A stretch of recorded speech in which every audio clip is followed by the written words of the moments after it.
What up? What up? What up? It's Rec League Podcast, man. My name is Randy Little, as most of y'all know. This is episode 9, as most of y'all know. If you new here, we talk movies. And on this episode, we're predominantly talking Black Panther, Wakanda Forever. If you haven't seen the movie, pause this episode, watch the movie, come back, because nothing is off limits. We are spoiling everything. I want to shout y'all out. Every view, every view, every rating, positive and negative, it's all love. It all brings some kind of traffic to the show. So give this a rating, whether you listening, whether you watching. Thumbs up, thumbs down, YouTube. I appreciate y'all, no matter where in the world. Germany, Australia, Africa, Canada, China, anywhere. I know my Indiana people, my Texas people are listening. New Jersey, Virginia, Portland, Oregon, what up? So yeah, we'll pay a little tribute to Kevin Conroy, huge RIP. The John Wick Chapter 4 trailer we react to, but mainly we're talking Black Panther, Wakanda Forever, highly anticipated MCU sequel.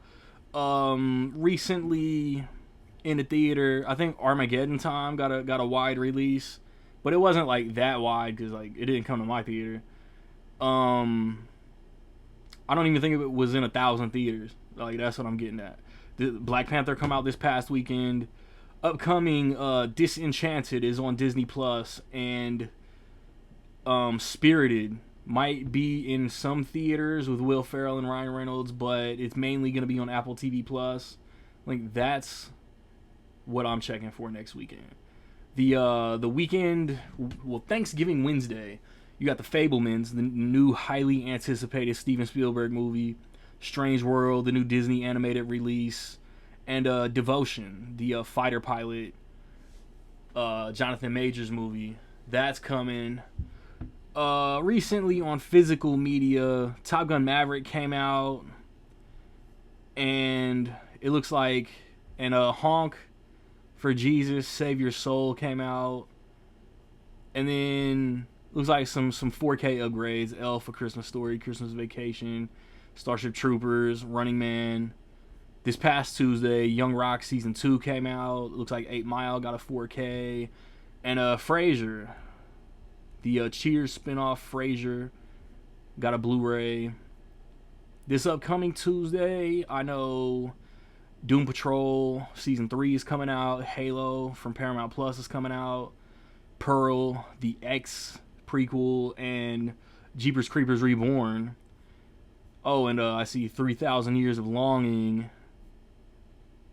And then Thanksgiving Tuesday, it looks like Peacemaker is coming on Blu-ray. Bros is coming on Blu-ray. Malcolm X is getting a Criterion. The Pennywise, the story of it, the documentary is getting a Blu-ray. That's interesting. And yeah, bro. When I come back, squad gonna be here. J Maverick, E Sig, Rocket. We talking Black Panther. It's Rec League. We back. Episode count is getting up there, but I ain't gonna say nothing celebratory for like another 2 weeks. Squad, Nick had prior arrangements because his finances is more important than this art. I want to start. We had like a huge loss in the nerd community, man. Kevin Conroy passed away. Voiced Batman, the most iconic voice of Batman for 30 years. Animated show, animated cartoons, animated movies, video games. Like he one live action episode playing Bruce Wayne on that crossover on the CW a couple years ago, man. Like he is the staple. He is the measuring stick for anybody else that's ever voiced Batman. Rocket, what you got? I grew up with them. I mean, I remember watching reruns of the old Adam West ones, but besides that, it was Michael Keaton on the big screen, and on TV, it was Kevin Conroy watching the animated series. I mean, I would run home every day from school, get my homework done, because I knew it started at 4 o'clock. So I watched that and then Thundercats, but that was the main Oh, thing, right? 4 o'clock. I knew I had to be done before 4 to catch it. I mean, he is part of one of the like pantheon of Batman. He's got to be up there. I know he was a voice actor, but he embodied the character. He truly did. yeah, man. When you see all the art like Michael Keaton, Val Kilmer, George Clooney, Christian Bale, Ben Affleck, Conroy is right in there. Eric, There is well, a bunch of people posting stuff, and there's an episode. Y'all probably seen it. Batman. No, it's actually Justice League because he did the voice for him. I don't know if it's Unlimited or the first one, but there's an episode where Batman had to sing. Y'all remember that one? Y'all remember that one? nice. I'll post it in the chat or whatever, but that was a pretty good one. But if I'm going to recommend something, it's probably one of the best, of course, under Mask of the Phantasm, animated movies, Batman Return of the Joker. And that's probably Mark Hamill's Batman and Beyond. Kevin Conroy's best voice performances, their respective characters. I just saw that for the first time in February. Yeah, and also, if you do watch it, I don't know which version you watched it because there's an edited version and then they have the uncut version, which is PG-13. Definitely watch that one because there's some huge differences. Okay. But yeah, it's unfortunate and yeah, it's sad. What was he, 66? Yeah. I didn't realize, and it makes sense, but I didn't realize he was that old. Yeah, but not that, I mean, when you look at all the people that are still active, 66 is not old. Yeah, Tom Cruise is 60. Stallone is still working regularly at the TV show, and he did The Samaritan 74. But, he was sick, Kevin Conroy, that is. Yeah, I didn't realize that either. Yeah, because my parents, he's my father's age, and my mother's older than my father's. My mother's 68, and, I make sure they're doing what they're doing health-wise. I mean, but you old, too. I'm in my prime. But yeah, that's just sad. That's all you could. But definitely, he left behind a hell of a legacy. Merritt? Yeah, man. I used to watch Animaniacs. Right after that, I knew Batman was coming on, and I was telling Randy like the other day, I go into office to work one day a week. I work from home. That one day a week, I needed something. I can't just work in quiet. I have to watch. I need something else to distract me. I think better that way. I needed something to watch where I could still work and not completely focus on it and enjoy it. So I chose the Batman animated series to watch. So I've been watching it every Thursday at work all day. And it still holds up, man. And it holds up because of that guy. You know what I mean? And it's sad that that he's gone, but the legacy he left, but never leaves. Like that series is forever goated. So to him, and condolences to his family, but his legacy is forever. So facts. Just I also feel too with Kevin Conroy, like when the animated series got released, like it was on DVD, like Volume 1, Volume 2, but when it got released in first time ever in that collector's edition, the Blu-ray, then like a couple of years later, I think Batman Beyond got released. But when it finally got released on Blu-ray, I feel like that's when he was getting a lot of love for who he was, because everybody knew who Kevin Conroy was, but it was, the movie stars, Clooney, Kilmer, who's the best Batman, Bale or Keaton at the time, So once, that's the power of physical media. Something could happen years ago, people forget, but then it gets re-released, and then people start rewatching stuff. Oh yeah, I remember this guy. This guy's good. And all of a sudden, Kevin Conroy is all over the place. How do you think he got, that cameo or that one episode? It's next thing you know, you get Kevin Conroy here, all of a sudden he's all over the Yeah. place. But he was And active I think though. That was Yeah. another thing Oh, too. yeah. that He would show up to Comic Cons. Like he That- played into it though. Yeah, bro. He was played real cool into- with the fans. Right. Yeah. Like he played into I'm the official voice of Batman. And he'd go to Comic Cons and he would take the pictures and he would do the voice. So he played into it, and that also added to his popularity, that he was willing to be a fan favorite, and even at this age, even not being as healthy as he could be, he would still every year show up to these things, which says a lot about him after all these. Yeah. And that's true. He did embrace it. You have actors, let's say Daniel Radcliffe, he's trying to separate himself from being Harry Potter. Maybe he'll play him down the line when they, an older version. But a lot of characters, they'll play a character for so long, they try to separate themselves. He embraced Batman. He loved being Batman. And if that's all he could play for forever, which he pretty much did, he loved it. All right. Switching gears. Merritt, you see that John Wick trailer? I didn't. Fire. I did. I didn't see it. I'm gonna have to listen on this one. Eric, what you think about that? Well, being someone who hasn't seen any of the John Wick movies, You lying? yeah, I'm lying. I was gonna say, what is happening right now? No. But yeah, it looks. What else can you say about it? It looks great. It I looks swear, bro. fantastic. As long as they stay Yeah. good, I want 20 of these motherfuckers. I don't care how many Yeah. they do. As long as they And keep I like keep it up. exactly, and they can.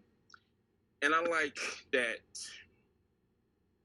It's crazy that he's getting. We're talking about age, and have to look him up. Donnie Yen, the beginning of the trailer. Do you think she can hear you? Yeah, and that was dope. That was some dope lines. Right. Like what if I'm wrong? Because Donnie Yen has been in the game so long. He's Grit. I think he's 59 going on 60. And when did Shanghai Nights come out with Jackie Chan? Like 2004, 03. 03. And that's probably that was the first time he worked with Jackie Chan, which is nuts if you know Hong Kong martial arts cinema. But anyway, John Wick, I'm glad that he's gonna get this meaty role, Donnie Yen that is, because that dude is excellent. And you see they have the, what do you call it, the sword / gunfight in the trailer. They blocking bullets and I like they really embraced this with the second movie with the suit that I guess people were asking in John Wick 1, like, oh, how is Wick not getting hit? And the suit is bulletproof in all the subsequent movies. You see him holding up the jacket, blocking his face. And yeah, it's amazing. This is what happens. I forget what we were talking about. This is what happened when you have people who know stunts when they do movies. Yeah. They know how to get coverage. They know the wide shot, not to edit real frantic and fast. And we might talk about that with a movie we're going to talk about this too quick frantic editing when it comes to fight scenes. But that's one complaint about the main topic that I ain't really told but the nobody. trailer's great. Yeah, March 2023 is gonna be great. But March 2023 is gonna be bananas. I know we talk about John Wick, but one thing I wanted to mention though on the subject that we were just talking about, we're now at that age though that all of the actors that were like young when we were like super young are like getting up there in age, right? Like we're now in that era. Like there was a time when my mom like she cared about certain actors and artists so much, and like I didn't get it as a kid, right? Now like we're at this age and it's like you see Jackie Chan, you're like, dang, Jackie Chan aged, or you see, you know what I'm saying? You see these people and it's like you still remember them as a certain way, you know what I mean? So that's an inevitable thing for us now, is that these people are just, they're going to 60. They're older than we are, right? We're, there's people that look at us like we're old, and these actors that we looked up to are older. Yeah. But you know what's crazy, Merrick? I'm glad you brought that up. Heroes live You look at the forever. classic. But you look at the classic, let's say Predator. Look at Arnold in that movie, and you know, there's a scene, you know, the "you son of a bitch" scene. Mhm. You know, Arnold's 40 in that movie. Right. Yeah. You know what I mean? That's nuts. Wesley Snipes in the second Blade is 41. Right. You know what I mean? And it's people think certain ages are like, come on, you Tom Cruise jumping off mountains and planes and stuff. And we just said he was 60. But yeah, what you said about that is crazy. You look at an actor that's your age now, back then, it's crazy. Right. And I mean, and even in like the urban movie community, well, like you think back, like you go back, you watch Friday, right? And you look at Chris Tucker, and you look at Ice Cube, and you look at them. They were the age we are now then, right? They were around that age. Probably younger. Chris Tucker was like 26 or something. Yeah, because that was Chris Tucker early. Yeah. But they were still in that 20, 30, you know. Right? So now, like, when you see them, we're 30 or 40 years old. They were 15 to 20 years older than us. So it's like, they're going to be that. You know, we're getting to that point where we're going to start losing legends that are legends to us. You know what I mean? And it's inevitable. It's one of those things, you know? I rebuke that. But Merritt, in about 3 weeks, don't be surprised if I walk up like, Sigmund, you son of a bitch. That's funny. Let's hear. But Rocky, back to the topic John at Wick. hand. Rocky, what you think about that trailer? Well, first of all, whatever Donnie Yen is eating and drinking in China, I want some. That guy don't age. That guy looks the same for the last like 15, 20 years. That's a fact. I mean, the thing about it too is a guy like Keanu Reeves who works at his craft. Yeah. I mean, if you've seen behind the scenes stuff on the John Wick movies, even in the Matrix stuff, like the special features, that guy works at. There's a reason why they call it Gung Fu. And he puts the time in. Donnie Yen does the same thing. I mean, he's a martial art, like, you know, he's been doing this forever. Legit. So he knows choreography. He knows what he has to do. Getting two people like that, two legends, phenomenal. Especially in an action movie like this. The scene that I love is when Keanu Reeves has a gun and a sword at the. I'm like that. I'm like, what? And then he's shooting the gun, and Donnie Yen is just blocking him with this. I'm like, okay, I'm done. I'm in. You know. So at the end of the day, I love all the John Wick movies. And the crazy thing about it was, I never saw John Wick in the theater. Oh. Like when the trailers first came out, I was like, yeah. Okay, no, you know what? A lot of people missed the first one. I did.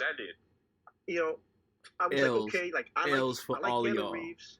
Yeah. But You at don't that miss time, nothing in the movie theater, so it don't. This don't even apply to you. Like, Yeah. Bro, But at the we time, was though- coming off the Equalizer, and we had Fury, and we had Nightcrawler. Everybody who saw the Equalizer, they thought John Wick was a ripoff. Yeah, And the like thing about it, October too, at that 2014 time- was a time, bro. Yeah. Keanu Reeves wasn't as big. Like this is his renaissance. This franchise. He Because high at key that was time- coming off 47 Ronin, and I remember like a lot of people saying that was whack, so that might have Yeah, played it was. into it. I like 47 Ronin, but a lot of people did not. So they thought he was on the decline. And I will say this, and I don't know if you all agree, if John Wick didn't work, the first one, I think Keanu Reeves is done Oh yeah, at that time. or he would have Yeah, like went into another lane. Mm-hmm.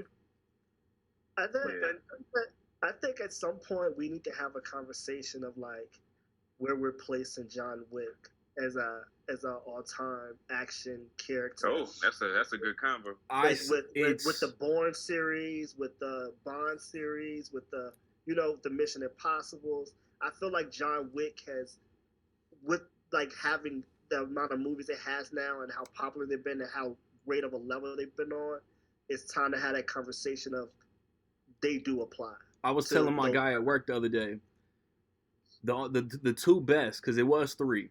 the three best action franchises currently active was Fast, Mission Impossible, John Wick. F9 suck ass, so that's out. So John Wick is currently my favorite action franchise, currently churning shit out. I will say this. I hope, though, with this movie, they go back to the mystery, the myth, the legend of the Baba Yaga. Well, they got what's the name? Ian McShane, Winston, talking about your family is at the table or whatever. Family's at the table. Yep. I think that they're gonna sprinkle in some ballerina type shit. They gotta set up the spinoff. So I think Ana de Armas might be in this, and I think she is. My man's at work again said, "What if she's related to like Bridget Moynihan character? What if she's like a cousin of John Wick or his wife or something?" So yeah, there's gonna be some mystery in this. I get that. That's what intrigued me in the first one, because if you think about it, when you mentioned John Wick, he was the boogeyman. Nobody wanted to go against him. Yeah, they had a fighter, but did they really want to? I feel like in 2 and 3, yeah, he's got a hit on. Everybody wants to be that person who took out the legend. Mm-hmm. But also, I feel like they don't fear him anymore, which I think they need to get back to that. But listen, I don't remember what Common's character name was in the movie. I can't remember. I haven't watched him in a long time. But he was awesome. I will tell you, that fight scene with John Wick versus the Common character, like Sir Ivy or some shit. It was it was the most incredible. No, that's Smoking Aces. Was it Smoking Aces? Yeah, he was Ivy. Ivy, that's why I am important and you are not. Yeah, that was Smoking Aces, yeah. Yeah, I'm sorry, but go ahead. Oh, Cassian. I don't know what his name. I can't remember what his name was. Cassian. That's what it was. Yeah. Man, that fight scene where it was like a mutual respect. They knew they had to do it, and how they went about it. I remember watching it for the first time. Like, yo, Common is showing up right now. I was just watching that shit. Fan, he's Common no matter what to me, and I'm like, I'm still impressed by his acting ability. Yeah, he's pretty good. And that seeing him in that fight scene with Keanu Reeves was like, Common is holding his own right now. Yeah, but you know what? Even before the fight scene, when they first interact, like, hey, John, Cassian, you're like, you working? Like, yeah. Like, good night. Like, I'm afraid so. I'm sorry to hear that, man. That interaction, and they showed a wide shot. Bro, it's like going to the fight scene was incredible. This whole franchise just like it just hit. What's the word?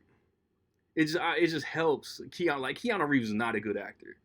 I'm going to need a gun, but it's like you don't care because it's like it's perfect for him. Make a whole episode about that, But I think Keanu Reeves does have strengths though.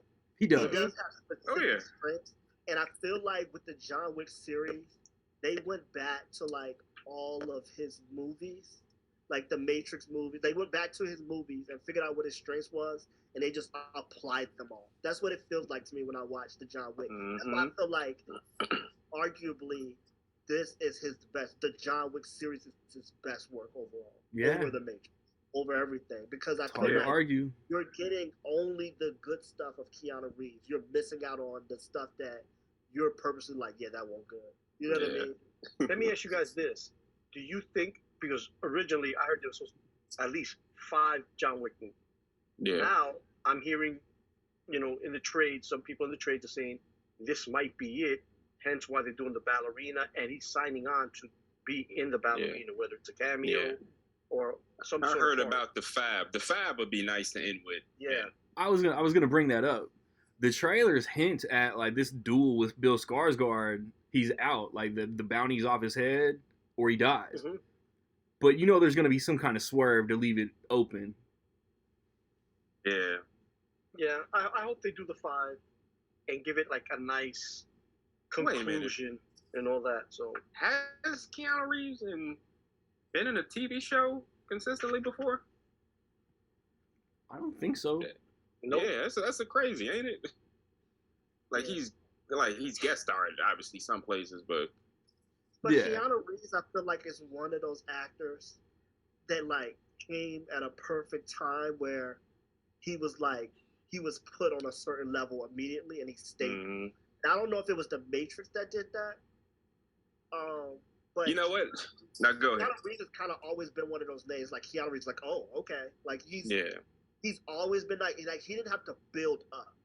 Like he always was kind of like a guy. To give you the thing on that, and this turned into a. I tell you what, I think that is. Is he the best actor? No. Is he a bad actor? No. But he knows how to choose movies. Think about it. Bill and Ted, Point Break, Speed, The Matrix. Good. Speed is low-key perfect. Exactly. That's what I'm saying. Speed is a great movie. It don't ever get mentioned. When you talk about him, it never gets mentioned. Yeah, people forget about him. It does by me. Speed was good. But think about this. Bill and Ted, one of the Bill and Ted movies came out the same year as Point Break. Within like 2 weeks. Yeah. And people forget about that. I'm like, okay. And that's how you know that he's not a bad actor. Because he could do that character, then he could do Point Break. And then it's like y'all seen Point Break. And you're like, I am an FBI agent. He is who he's going to be as an actor, you know. Johnny Utah. Should he have tried a British accent? Should he have tried a British accent in Dracula? No. Turns 30 today. People forget. Keanu Reeves started acting, I think, in 84, 85. So he's been doing this for 38 years. Babe in Toyland. Yep. And there's a movie I really like. Nobody talks about. He reunited with Sandra Bullock. The Lake House. That movie, I think, is underrated. I enjoyed that. It's a different aspect of him acting and all that as well. Mm-hmm. Yeah. And there's another movie. Get ready to take a shot. So it's a movie called The Watcher, where he was the villain. Awesome movie. I like that movie. I think I own it. I think I own that movie, actually. Marissa Tomei's in it. Yeah. Mm-hmm. He didn't want to do that shit, though. Yeah, he had it's bogus. There's a whole behind the scenes debacle about it. But The Watcher, James Spader was the protagonist. Movie took place in Chicago. But good movie. He rarely plays the villain. There you go. How you just got that on deck? He just got it. How you just got that on deck? Bro, Eric and I've been talking behind the scenes. That's right. That's the only thing that makes sense. But the John Wick 4, hopefully, that's the respect that he commands. We talk about him about 10 minutes now. Just talk about the trailer, going to his whole career retrospective. All right, I want to start off this horrible segue with Mary. I want you to spit your theory onto these two. And I just want to know if I'm bugging. I'm not trying to roast or make fun, because you might be onto something. The one I told you yesterday? Yeah. Okay. So, Black Panther, right? The end of the movie. Oh, time out. If you haven't seen the movie, go see the movie. Yeah, because we not holding shit back. This is your spoiler warning that I forgot to spit before Halloween ends. And this is your Corey reference. Fuck Corey. Wakanda forever. All right, you ready? Mm-hmm. All right. So, the end of the movie, there's a part where they don't elaborate on something that they probably should have. And leaving the movie theater, it took me a little bit of time to ponder it, to figure out what actually happened. And it's the part where Shuri goes to Haiti, right? And in the movie, Nakia tells her, whenever you're ready, you can pretty much leave Wakanda and come live with me in Haiti, right? Mm-hmm. She does that. Shuri goes to Haiti. My theory is that she stays in Haiti, okay? She's now the Black Panther, so she's going to be protector of Wakanda. She has her beads or whatever, so she still has connection to them. But the part that they didn't elaborate on was M'Baku getting off of the plane or whatever, and saying, Shuri is not going to be joining us. I fight for to be, to hold the throne of king in Wakanda. So my theory is that she's gonna be just Black Panther, the warrior that defends, and M'Baku is king. They didn't elaborate on it, but that's how I view it. And we already know that they hold that traditional ceremony specifically for everyone to have an equal opportunity of all the tribes for anyone to be king. That is not just a Black Panther throne. It's that's why they take the powers away from them to make it equal. If someone else wins the throne, they could be king. But the Black Panther is within the bloodline of the family. So that's my theory, is that M'Baku right now is king, and Shuri is just the Black Panther mantle fighting to protect. That's I agree with you 100%. That's how I took it too. It's to the point where Shuri is the Black Panther. She is separate. And M'Baku is gonna rule. So if he's gonna rule, and then if Wakanda needs protecting, she's gonna come in. Right. Even more specifically, I think they call that a steward to the throne. Mm-hmm. And yeah, that's no arguments. Yeah, that sound about right. So they didn't elaborate it in the movie. See, leaving the movie when they first showed the scene, I was like, I don't really. Why did they? Yeah. Put that part To there me, it and felt then- weird. Like, she's not there. Think, she should be on the throne because her mom passed. She's not there to fight. So is he just like making a joke? And then they cut away from it. Right. But also, you notice in the movie. Oh, I'm sorry. Go ahead. The movie, you notice even after the mom dies. Once the mom dies, there's no king, there's no T'Challa, there's no father. The mom dies. Even after she dies, Shuri's title should change to queen. Yeah. Because she's the only one left. They continue to call her princess. Even after the fact.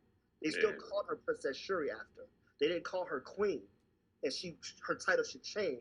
And I think that title actually would have come with her being on the throne. But that spot is still vacant. Right. But you know what? That's I think that speaks to the excellent writing of Coogler and I forget the co-writer, because I think that's Who about to do the Snoop Dogg movie? Yeah, right. He's doing that. I think that scene was purposely left ambiguous for continuation reasons. Right. Because these are questions, you know what I mean? I don't think he wanted to title her queen because if the movie's a hit, down the line there will be hopefully something, but definitely we'll see her character again and they'll elaborate on it. But they applied the whole movie that she didn't want to be queen. Exactly. Yeah. She wants to be the person who creates the technology. She wants to be in the lab. She doesn't want to lead people specifically. Right. And that's then why they'll build up. I think a lot of time jumps. There has to be. Me and Mary got a little something we gonna bring up on that shit too.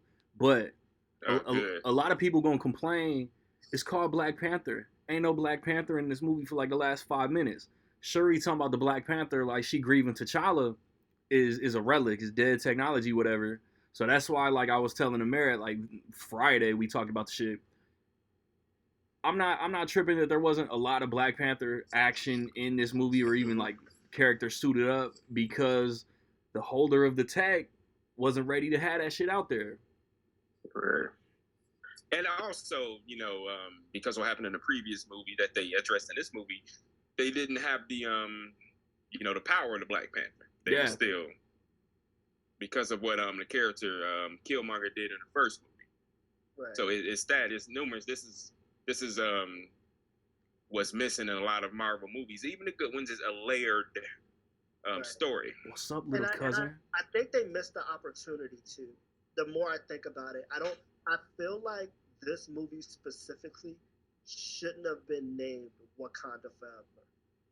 Because I feel like right now, it should have been named something else. I feel like right now, Wakanda has the biggest question mark ever over it right now.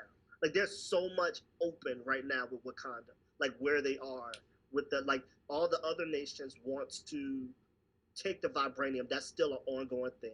The whole King thing is still an ongoing thing. where Shuri stands is an ongoing thing. What's happening with T'Challa Jr. is so like I feel like the Wakanda Forever thing. I don't even know how the Wakandians feel about Shuri right now. Because if you think about it, if you put it in perspective, for vengeance alone, a lot of Wakandians was just killed because she wanted revenge, and they did what they had to do because she's the Black Panther. But there could be repercussions to how they feel about her. I'm a counter. Before she wanted her vengeance, the Namor attacked Wakanda before she wanted her vengeance. She got the vengeance after Ramonda passed. You know what I'm saying? So like they lost their people before she actually took the herb and suited up and all of that. Mm-hmm. So, but you know what, Merrick? You're speaking of something that I think is going to be spoken to in the future, like with M'Baku and all that, and the movie comes back and she returns and they're going to feel a certain way. You know, I think this is just future story elements. And what I'm saying is too, I don't want us to neglect how connected the Namor story is to the Shuri story. They're very connected because I feel like the Namor people also are going to feel some kind of way about him. I feel like there's going to be a problem with Namor for bowing to the Wakandans, and I feel like the Wakandan people. You're not wrong that the Wakandans were attacked prior to, and Shuri wanted revenge. But the fact that she did want revenge, and that was the whole purpose of her coming up with this plan in a short amount of time, and all of them getting killed. Because you have to remember, Wakanda just lost a lot of people dealing with royalty, Endgame and Infinity War and all that stuff, right? So they've already lost a lot of people. So this has been an ongoing thing, and this time they did lose people because they were attacked. But this time Shuri put them to. There was like 10 of them left to fight at the end, like at the very end of that battle. They talk about on top of the thing, the ship thing. Like 10 of them left to fight or whatever. And it's one of those things where if we go out together right now, if we all go out together, if Randy starts something with somebody. We're gonna help them, right? We're gonna help them out. We're gonna defend them, and it's gonna be cool that day. But looking back, we're gonna be like, "Yo, you were tripping that day." Like, that's how you're gonna do me. And so it's not gonna be a thing that's addressed right now, but like that's how y'all gonna do me. In the future, that's gonna be something that's gonna come back. I feel like that's not gonna be just something that just goes away. Rocket. Also, what I'm interested in is the Teloacans, Namor or Namor, you know, they took that herb. It's the same herb that they take in Wakanda. What other, say, ethnicities that we don't know about have taken that herb? Those might be other stories down the line. Because remember, in Miss Marvel, her guy friend said, "You have a mutation." He is the first character to say, "I am a mutant." Yeah. That's going to play a big factor as well. Yeah, so like how you put that in there. Yeah. Yeah, so you have two different cultures take the same herb. Remember, he said a lot of their jewelry, their weapons are made out of the plant. That's how Shuri was able to, synthesize that flower again. Because, she had, the AI, scan her bracelet, and it came out with, what the essence of that bracelet was made out of. So at the end of the day, I think that's going to come into play as well, maybe down the line for mutants, because being the Black Panther, you had it, they crushed the herb, they liquefied it, you drank it, you got the essence, the power from it. By them taking it, that's how they survived underwater and how they thrive. So that plant and that flower, who knows where else it's at. You notice they have kind of the same technology, vibranium, but at the end of the day, and to enter Wakanda, it's kind of mirrored and hidden. Same thing with them, how they entered, to Teloacan. So it's going to be, they're very similar. And one thing we all know watching comic book movies, the villain never thinks he's the villain. He always thinks he's the hero. Yeah. That's what I really liked about Namor too, is when he and Shuri had that conversation, he was like, this is why I have to kill the scientist, Riri Williams. I have to kill the scientist because I got to protect this. I really like that because it shows you he's not, if you were in his position, you would try to do the same thing to protect your people, your family. You would do the same thing he's doing. So, yes, he is the villain of this story, but it's whose side do you see as the villain? Because if we were following Namor instead of the Black Panther now is the villain, not Namor. It's just which side do you take? Right. And that's what I like about the writing. But Namor is actually T'Challa and Shuri's father. That logic that he has, actually the same exact logic as Shuri and I can't remember their father's name off the top of my head. T'Chaka. T'Chaka. But that was the same exact. He was willing to even kill his own brother to protect it. It was a Right. thing. We can't put ourselves out there because everybody will attack us. Up. Right. Like he would do anything to protect Wakanda and leave it where nobody knew anything about them. So it's the same. It's not different. It's exactly the same. You know what I mean? Hey. And I think it's also interesting how the herb affects people, like is affecting different cultures or different groups differently. I think that's also, and even within Namor's people, Namor didn't turn blue, right? He can fly. It even affected him differently than it affected the rest of his own people. They have to wear a mask to even be on land, and he doesn't. You know what I mean?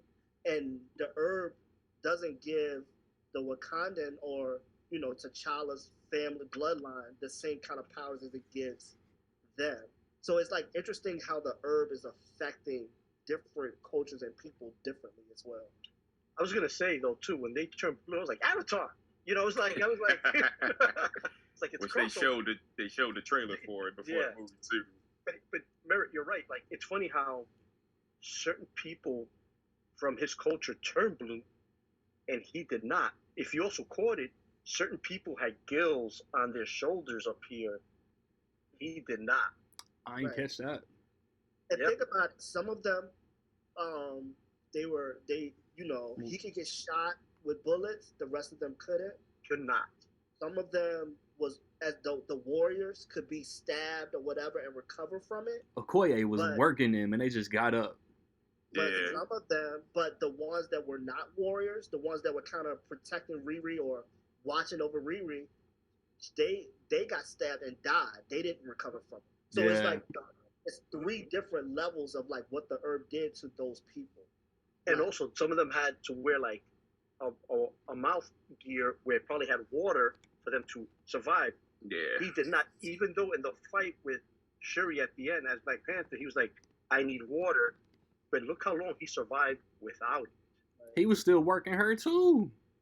Yeah. Well, I think that was great writing. I think if we want to talk about great writing, Shuri had never been trained to be a warrior. She wasn't trained to fight. T'Challa had been fighting, like training his whole life to be Black Panther. Shuri wasn't, and I thought they did a very good job of letting him like be able to beat her in a fight. She's not a fighter yet. You know what I mean? That's something she's gonna have to develop. He impaled her though. I was like, oh. Yeah. I thought she was done. What saved her was the suit.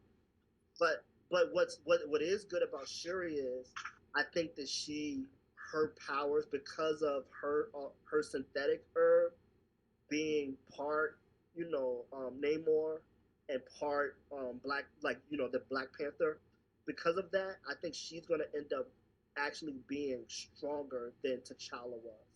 Like I feel like she's gonna actually have more powers. We don't even know the extent of her powers, and we're thinking she just has what T'Challa has, and it's very possible that she could also have some of the stuff that Namor is capable of as well. Yeah. I didn't think about that. Let me ask you guys this. What's your guys' favorite scene me personally, is when she went into the ancestral plains and Killmonger shows up. Because if you think about it, He started what roasting he's her saying, whole family though. but he's speaking. Yeah. What's Yeah, he you saying, wasn't though? wrong. The truth hurts. He's the villain, but he's speaking the truth. That's as a collective, the Black Panther movies may have like the best, most logical villains. You know what I'm saying? The most relatable villains. But yeah, not only that, I think they got the two best villains so far in Killmonger and Namor. Yeah, in their first two movies, it's pretty close. You put Namor over Thanos? I'm saying in the trilogy of movies. Like Okay. Avengers is something different. Avengers, it's its own. I thought you said two best overall villains. No, in Captain America, besides Winter Soldier, okay, but you have Civil War. It's basically Avengers 2.0. You know what I mean? Like in that sense. Yeah. But Iron Man, Thor, these two villains, Killmonger and Namor, for the first two movies. Yeah. For a trilogy, just for a character, that's got to be up there. Yeah, but that speaks to the building up, like Killmonger. You couldn't, like you said, a true villain thinks that they're the good guy. What they're doing is noble, and this and that. What Killmonger was doing, his argument was he won for the most part sound, but his methods were villainous and what he was doing. And we could talk about. He won. Wakanda got open to the public. Yeah, and but that's a great scene though. And Michael B. Jordan, Michael B. Jordan. That role is his. The way that I was waiting for Captain Marvel to pop up in Shang-Chi. Brie Larson been in every Daniel Destin Cretton movie. I was waiting. Yeah. Michael B. Jordan been in every Ryan Coogler movie. Where does Killmonger pop up? And it was perfect. Yeah, I was waiting. And it wasn't, for what the scene was and what it was to the story, it wasn't a wasted cameo. I think like one of y'all said, like I'm back, we need to talk type of cameo. Mm-hmm. And I think the best scene in the movie, specifically because all of the rest of those kinds of scenes was so controversial or so up and down, was the fight scene on the bridge. I think. Thank you. I was going there. You beat me to it. Because the fight scene was so perfect. You could see everything. It was choreographed right. It was, and if you think about it, the lighting improved. Again, you'll think about it more. Yeah. It was dead quiet on that bridge. Woo! And, Man. And the thing is, like especially in Marvel movies, they score everything. Yeah, they overdo it a lot. Everything, right? Especially fight scenes. It's always music. There's always action. There's always something. That scene was kind of like thrilling. I was expecting someone important to die on that bridge because it was dead quiet. I was it was great. And you know what part that in any great fight scene, it tries to visually tell a story. And like you said, you got a bombastic score trying to tell you what you should be thinking. And it didn't have that. And that's like I said, that's definitely one of my favorite, because when the part that got me is when Okoye was getting she was getting bested, and old boy kicked her spear back to her. That's honorable. That Round was two. Respect. It was respect. Yes. Since he had acknowledged, you're the best warrior. I'm our best warrior.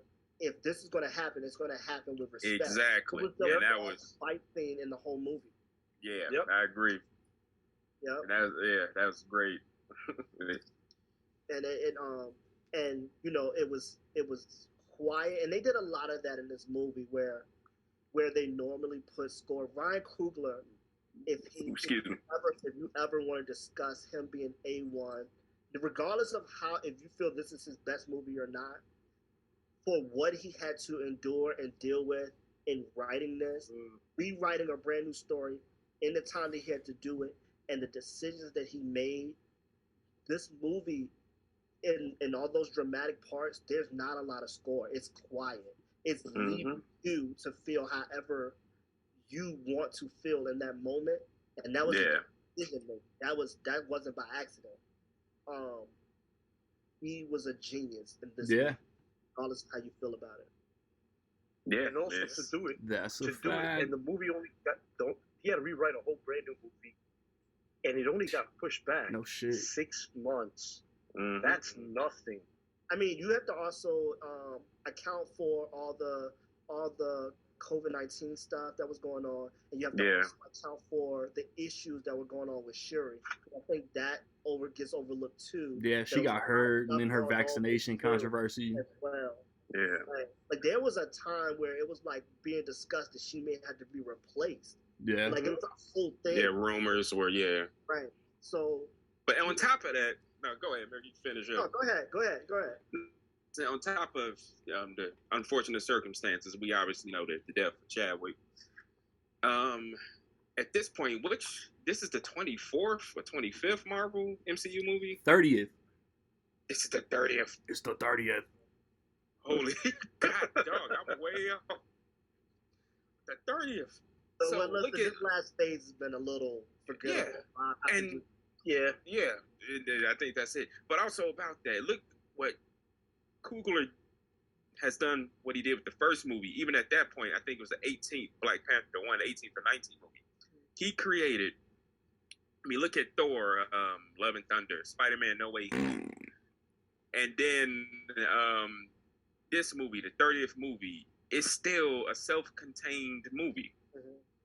You know what I mean? Obviously, it's in the universe, but there's no, like, you had the Guardians in Thor 11, you know what I mean? You had the multiverse Spider-Mans, No Way Home, even though that movie was great, but this movie still managed to be self-contained. Because if you go back to Black Panther 1, at that point, that was probably, you didn't have to see any of the other movies to enjoy it. The exposition was good. It told you who he was, told you what was happening, and it told you, and that's not the hardest thing to do, writing-wise and storytelling-wise. And I think this movie did a great job, too, with being self-contained. Yeah. You know, you didn't have any of the other outside characters show up, the bigger characters, because, you know, Ross. Right. Yeah. And even on a bigger thought than that. Mm-hmm.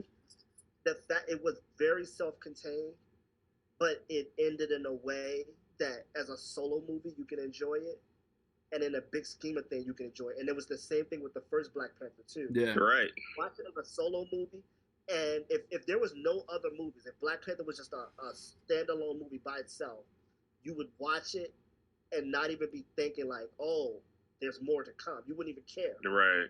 Because it's that. It's the dialogue. It's Killmonger referencing your dad. Your brother let the guy that killed your dad live. That's a Civil War nod. Nakia left after Thanos attacked. That's the Infinity War nod. You know what I'm saying? That's the connecting fibers, and that's all we need. But and I think while we're giving Ryan Coogler his credit, it is the perfect time to address this. I understand that, you know, Chadwick dying was a very emotional thing, right? And I was telling Randy this, Kevin Feige, out of emotion and out of feeling pressured of being the head guy, the face of Marvel, jumped out of the window way too early emotionally and saying, we're not recasting T'Challa. It was something, he jumped out the window way too early, and he should have just let it be. He should have left it. And so I'm glad we're bringing this up. Yeah, because Chadwick's brother had something to say about this. Right. Yeah, and I understand we get emotional about things, and I had to like put this in a whole example for Randy for him to get where I was coming from. But the point is, when you're emotional, sometimes you jump out of the window things you might not mean, right? And I felt like for Kevin Feige, he felt pressure to say something, and he said that, and because of that, he put himself in a bind that he really couldn't get out of once the fans. Yeah, because he said that statement like rather early. Yes, I don't even know if it was 2 weeks within. It wasn't. It was not even 2 weeks. He said that super early. But then, so I say that to say this. He made the decision for Ryan Coogler.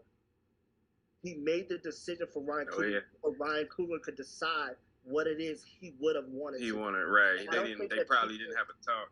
Right. I don't think that people are understanding that part. It's that like, yeah, Ryan Coogler is taking heat and hits for the recast not happening. He's taking hits for that. But also we have to give him credit because Kevin Feige put his foot in his mouth, right? And then Ryan Coogler had to fix it, right? And I want to give him credit because I'm telling you right now, because of what Kevin Feige did, there was only really one way to fix it, and it's what they did, was call it the son T'Challa, which now T'Challa can now be still a thing that goes on and be a story, and it can still be T'Challa, which means our T'Challa that Chadwick was is not the T'Challa that the comic book stories are going to be based on. It's going to be based on right. But Kevin Feige forced Ryan Coogler to have to do that. It wasn't Ryan Coogler decided, because Ryan Coogler could have done a million different things if open, right? Especially with the multiverse and all these things, like he could have done a million different things. Right. But Kevin Feige forced his hand to have to come up with something. Yeah, because he couldn't.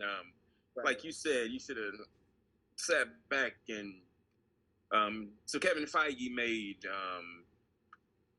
an emotional decision about business, and he didn't make a logical decision, and he didn't give his Coogler, who is his employee, a chance to, because it was devastating. Imagine how devastating it was to them. Yeah, and you can't take that back. Right. No. I changed my mind. We'll recast them. You can't do that at that point. And I think that Kevin Feige made a Marvel decision, and this is not to sound racist or anything like that. It's not meant to be sound. I don't think that Kevin Feige, even being who he is, understands the impact of who T'Challa is to our culture, to Black people's culture. I think he looks at him as a culture that's important to Black people. I do think he knows that. But I don't think he knows how Black Panther is a character specifically that when he was created embodied all the things that the world said we weren't. You know what I mean? Oh, yeah. T'Challa was one of the most intelligent characters in all of superheroes. You're right. As a Black man, and we weren't considered intelligent before that. So, like, Black Panther's superpowers, his powers, are things, when you really put it in perspective, T'Challa, the character, and Black Panther as one, his powers are like normal things that they said that we weren't to the highest power. Oh yeah. We weren't smart, we couldn't lead, we couldn't run there was never a Black president, we couldn't be king or president, we couldn't run a nation, we weren't resourceful. Like all of these things are all the things that make T'Challa important. Yeah. Right? All right, let's break on that.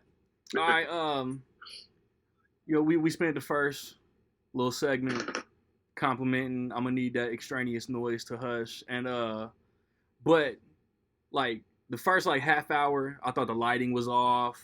I thought the runtime was a little lengthy, and then I think Eric mentioned some choppy editing. So let's talk about some complaints a little bit right quick. Rocket. All right. Since you don't support Black superhero movies, you might as well start. Man, bro, I'm Latin. Of course I support minority. So at the end of the day, I think the movie overall was good. I think, though, they probably could have shaved 10 minutes. The problem is where do you shave that time off? Because they did have to give... I was about to say, Mara said the underwater segments. Listen, it took them forever to get to the water palace or whatever it was. It took them forever to get there. Like, from the time that Talokan. And he gave her the suit, and the time they got to the water, you could have got to the land, you could have went to the bathroom 3 times. And you would have came back. Like, it took forever to do that. That part. Actually, I get it. I see that. You could have shaved up. Yeah, that's interesting. They actually could have used that. They could have used that time, like you said, you were saying, instead of it taking it that long, to at least explore the city, because you really didn't see. You saw what it looked like as an overview. You were legit in a tunnel. You didn't see nothing. It was dark. Yeah. You didn't see nothing for a good 5 to 6 minutes. Bro, it was like when Loki and Thor went up to the Bifrost. It was like similar to that. And then it took a long time. And then, like, it was like every few seconds, it was like a miling sheet. It was like every few seconds, they would go really fast, and then it would slow down, and then they would go really fast. And it was like, yo, it's taking like, I legit in my mind thought it, like, yo, it's taking them a long time to get there. And you never in a movie want to think that. Like, oh, like, you're able to have the thought that this is extremely taking a long time. You know what I mean? While trying to enjoy a movie. I get that. I get that. Yeah, and they fixed this. I don't know. It's just one scene in particular that sticks out to me. It's the earliest scene, but it's redeemed because of something else I wanted to mention. So Angela Bassett's character, this Ramonda, Queen Ramonda. Mm-hmm. Queen Ramonda. All right. So when she's in front of the UN and whatever, and she's talking about the people who tried the mercenaries who tried to get the vibranium, that action sequence, that fight sequence, was a little choppy to me, editing wise. Yeah. And a lot of it looked like a lot of good stuff was going on, but they were just a little too rapid fire on the cuts. It was when what's her name, Michelle Cole, when she was hitting it with them daggers. The cuts was too fast. Yeah, no pun intended with the daggers. No, it's just cut too fast. But yeah, and I don't know if there was purpose just to make it more frantic, but I don't know. That's just me liking the but. And I don't think maybe y'all know the answer to this. 3. I said it was redeemed because as Queen Ramonda was talking, you know, it was going back and forth. Has anybody ever been nominated for a comic book movie, acting wise? She about to be. I think that's a no. But let's step back. Like nominated, like for Marvel, for acting. Just for any comic book movie. Heath Ledger, fool. I mean, well, yeah. I'm talking about Marvel. I'm sorry. Okay, I mean, like Joaquin Phoenix was one best actor. Yeah, well, that's right. Like, and Heath Ledger, both Jokers. No, MCU specifically. No. But not an actor. She will definitely be nominated. It ain't no. Yeah. Agreed. But we talking about this for all the same reason. She was like, oh, I'm in a comic book movie, but I'm still Angela Bassett. Yeah. In that scene, she was long overdue scenes that she get to like really show her. Yeah.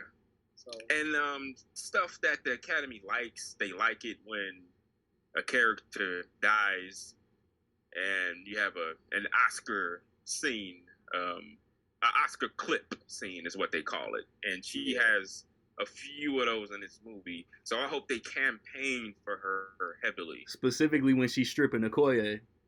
Yep, that's the one I was going to go to. Yeah. And like, it's a scene in the should be nominated for that scene. Yeah. I think she showed up too. Because I think that in being in the military, Randy, you know this. Being in the military, there's a certain level of like, you shut up and listen at this point. Like, right? Like you you have your bosses or your commanders or whatever, your sergeants, whatever, and it's always that moment of, I let you talk freely, but like, you shut up and listen. I'm still Lieutenant such and such. I'm still Commander such and such. Right? It's that level, and we saw the Queen have to do that to her. Like, no, you don't get to talk freely right now. This is my time to tell you what it is, right? But we also got to see Okoye still say her piece and hold her own, and I think she handled that. I think they both deserve to be nominated for what they were in that specific scene. Yeah, they should, but the Academy is weird. Yeah, we'd be lucky if one of them get nominated, so we just have to take one, but they both should. Yeah, they definitely have to put because she's known and and respected by the Academy, being a previous nominee. It'll be Angela Bassett. Yeah, but definitely. But other than that, just a little choppy. We were talking about the negative. We went to praise.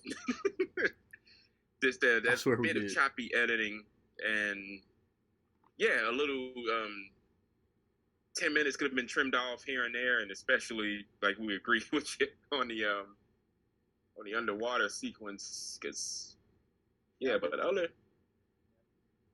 I have some complaints though. I do have some complaints. Spit. I think,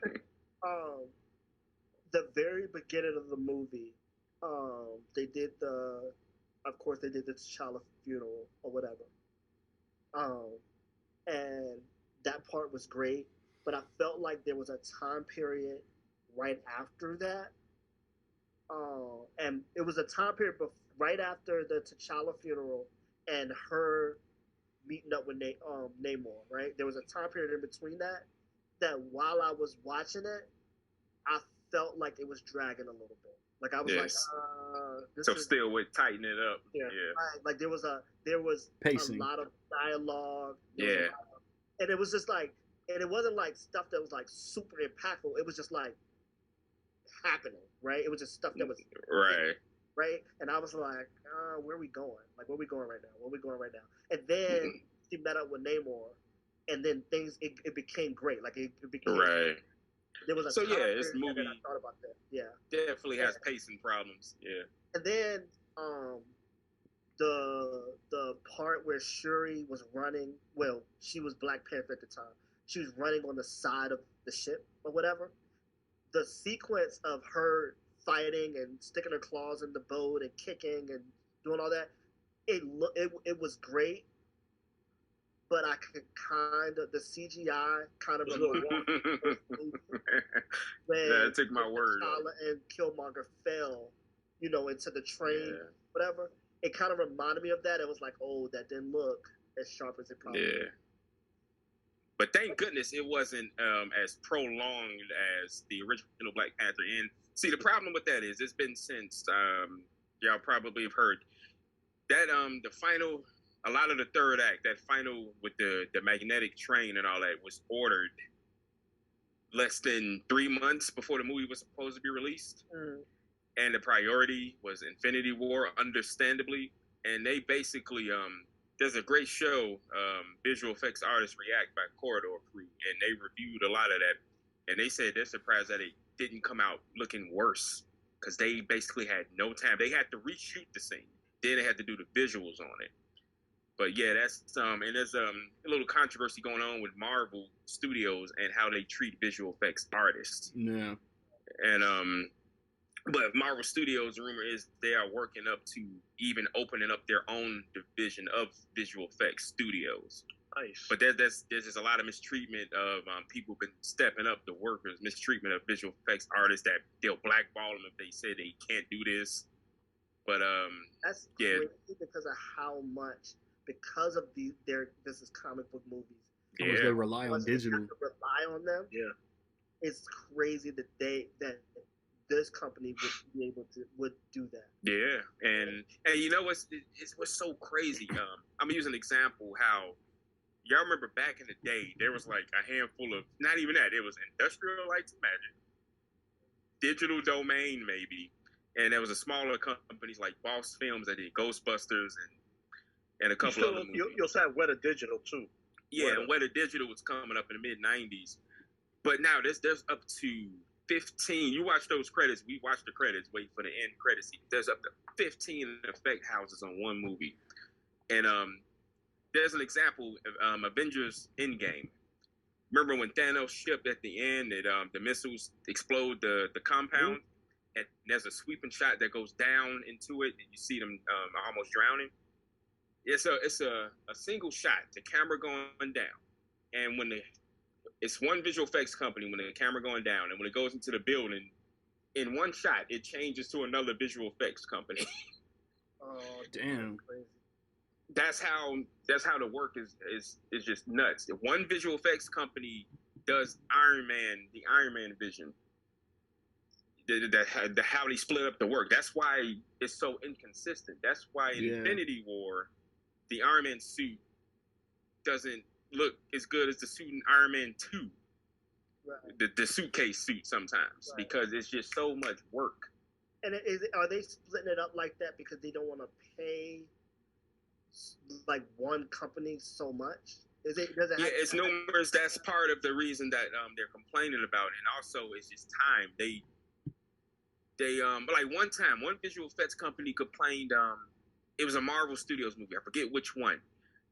The visual effects artists found out that the movie was pushed up through Variety.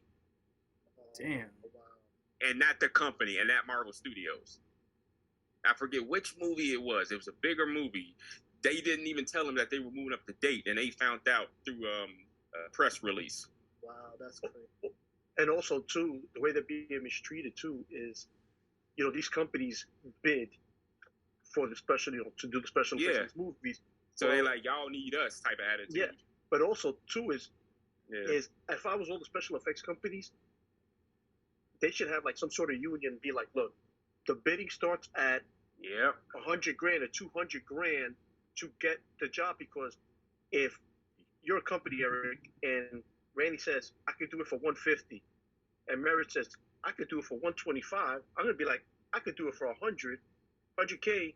You're gonna take the cheapest company to save money on the budget, and now all those workers got to do all that, and they're really not getting paid much. Yeah, and that's do all that time and work. You said the key word. There's no union. There's unions all over the place. Screen Actors Guild, Producers Guild, Directors Guild, Writers Guild, and because they're under contract bidding for those jobs, if they have to do more work, a lot of the time they don't get paid. Yep. And one visual effects artist was like, why does everything go back to Keanu Reeves? Keanu Reeves actually took money out of his pocket to pay the visual effects team a bonus for The Matrix. Whoa. All of them. See, I can understand these being problems with Marvel early on. Yeah, in the Paramount At days. this point, it's ridiculous. Yeah. These shouldn't be problems now. Yeah. These should not be problems now. Those visual effect artists, those people should be rich. There's no way around it. Yeah. For what they have to do, because if you think about it, it's less acting and more CGI in most of these movies. Yeah. So they're doing most of the work. That's true, But the thing is, I say this to my wife all the time. I say this to my brother. Why are rich people rich? Is they're cheap as fuck. That's why they're rich. That's why they have the money. Right, but what is Marvel going to do when these people do decide to create? It's gonna. And they decide have to pay. We're gonna boycott. But this is why Marvel's trying to make their own company, their own visual effects, because they know it's coming. It's coming to a head. Oh, absolutely. In 2025, Seth Rogen should look so much like a rock. He should be shitting pebbles. Yeah, but I just wondering. But I just noticed that in this movie. I'm watching the movie, right, and I'm seeing that part of it because I was interested to see when she fell from the top of the cave down. Yeah, the ship. Yeah. I was like, man, they did a good. She looks good. Yeah, it looked great. Yeah, that was right. Mm-hmm. So I was interested to see once she started fighting, what she looked like. So I kind of was emphasizing on it a little bit. Yeah, you're gonna be right, and it wasn't until that specific scene where she was, kind of. What is it? Vertical on the side of the ship. Yeah. And I was kind of looking at it and I was like, that kind of gives me that vibe of that first at the movie a little bit. Like that could have been done. But as a fan looking at it, that the way she was moving, what they had her doing, how she was fighting was great, but it felt rushed. I felt like most of the fights in this movie, other than the bridge scene, felt like they were rushed. Gotta let the fight scene breathe. Yeah. Right. They were rushed or too dark, or the camera looked and went away. It was like the fight scenes could have been done a little bit better in this movie. Well, same thing with Namor too. Is like when he was dodging up in the air, he kind of reminded me of Wesley Snipes in Blade 2. And that one scene, like I was like, man, like there were certain spots of that. I was like, bendy, okay. Yeah. So a couple of y'all got to bounce soon. Before we wrap up, I wanna talk about react to Riri and Ironheart.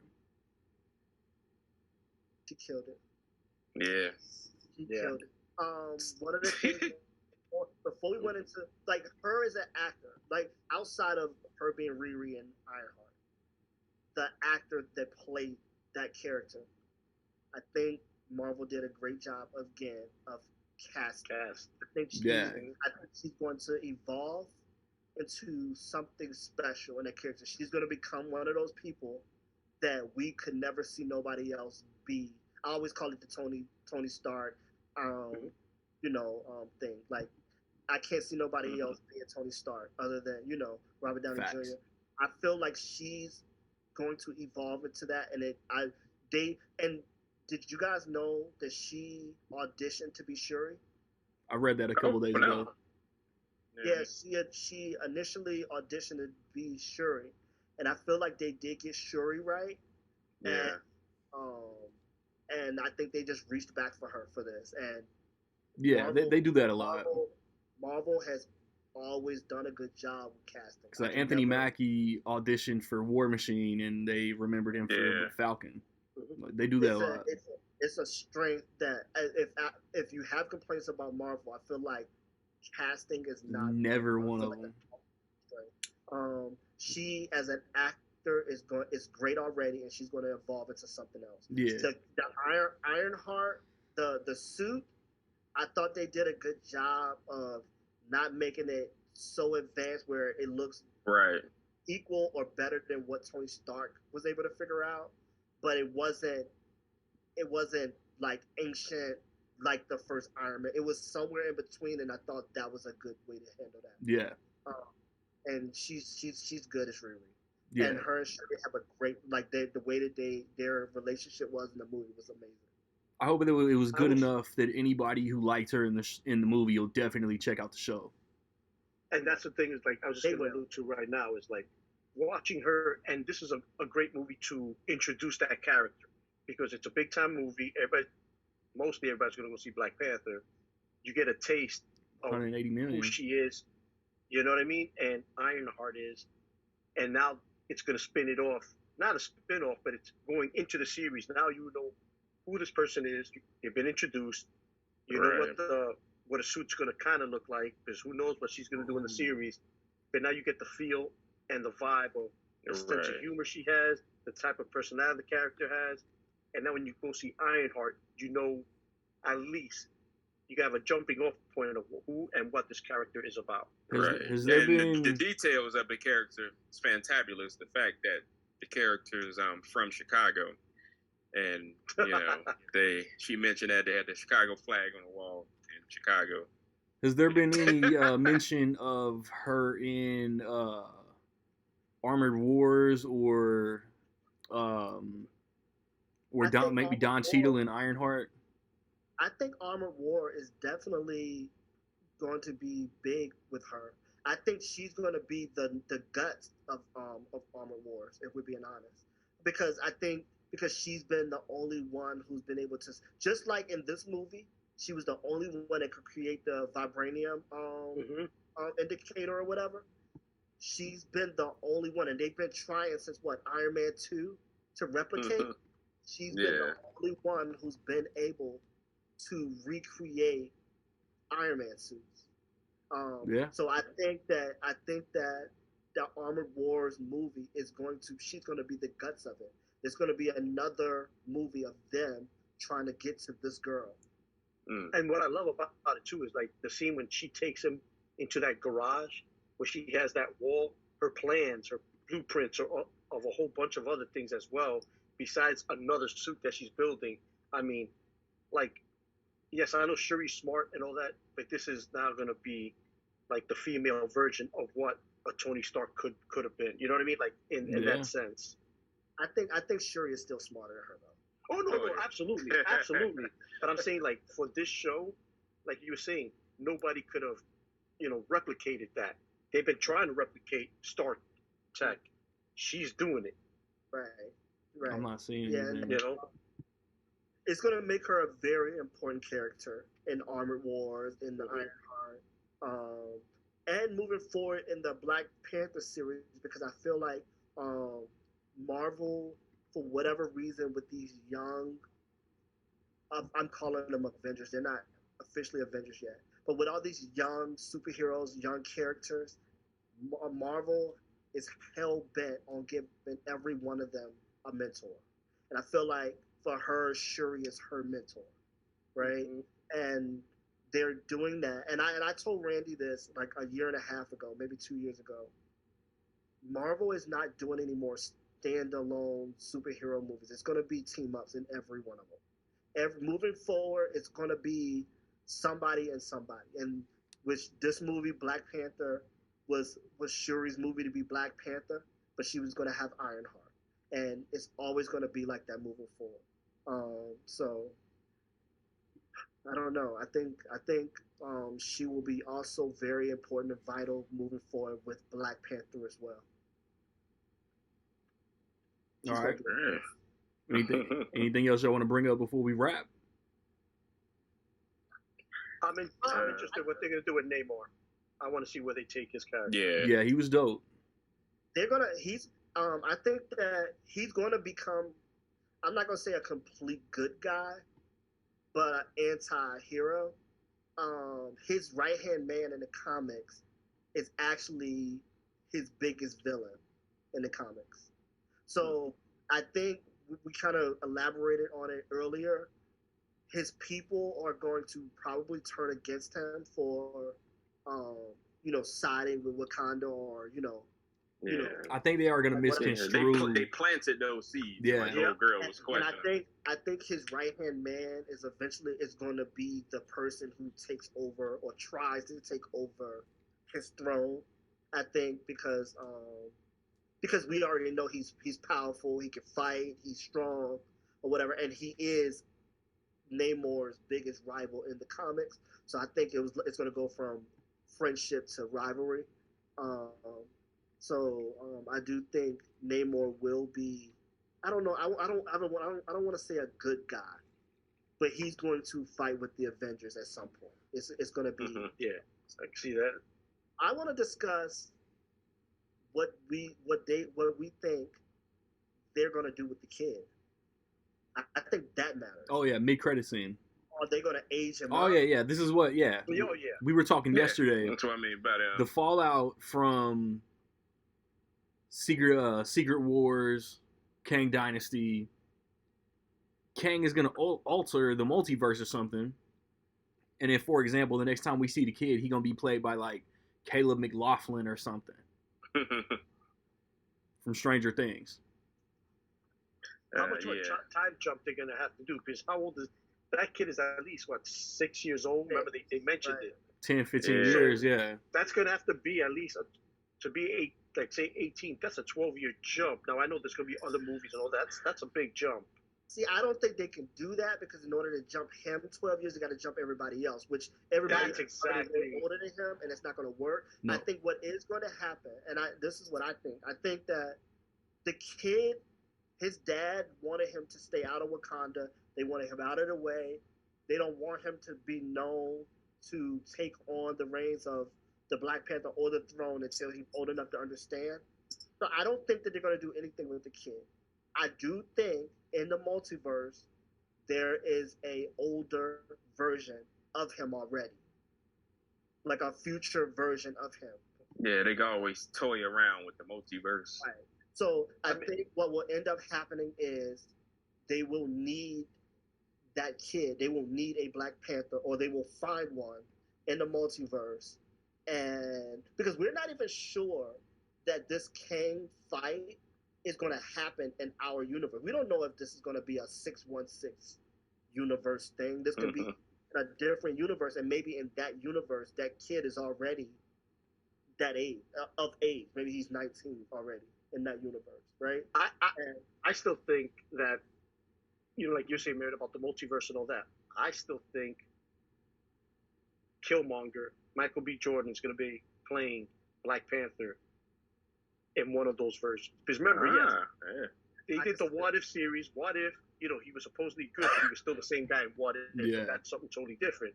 At the end of the day, if, say, in real life, there was a multiverse, there is a poor version of yourself, there's a rich version of yourself, there is a good version and a bad version. I'm the poor version. But like, there's a version of you. There's gonna be a version of Killmonger who's actually good and is doing good, and he's from the military.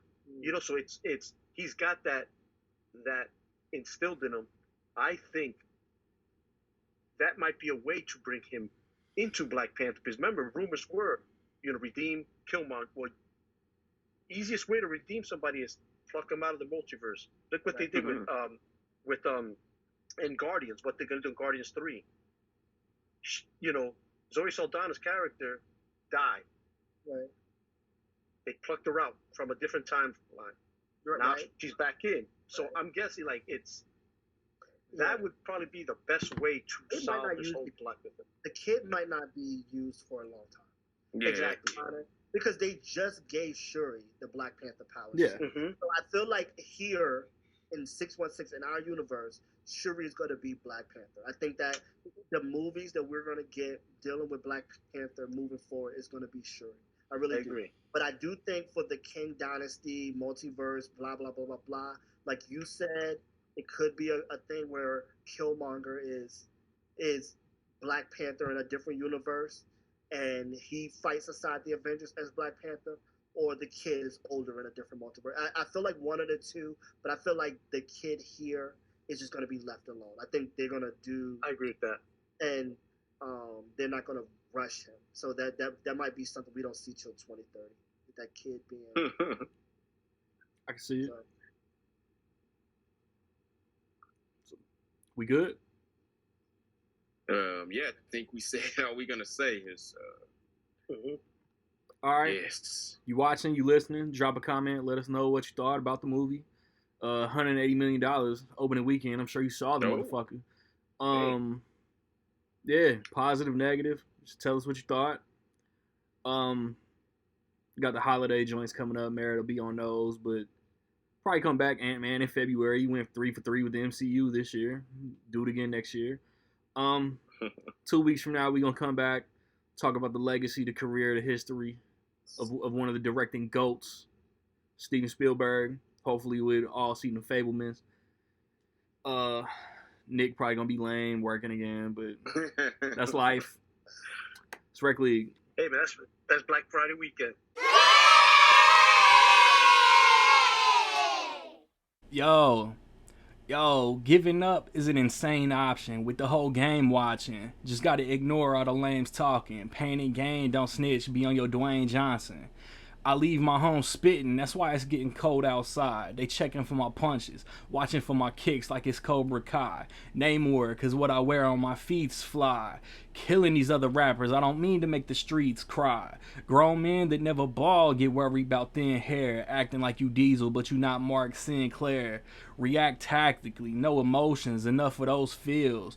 If it puts the lotion in the basket, that's the Buffalo Bill. If you catch what I toss up, maybe I'm Josh Allen. Don't get mossed up, show that you got talent. Y'all hear this spitting, may think I'm doing it with ease, but if I don't like it, I don't sleep until I'm pleased. And chill until the next episode.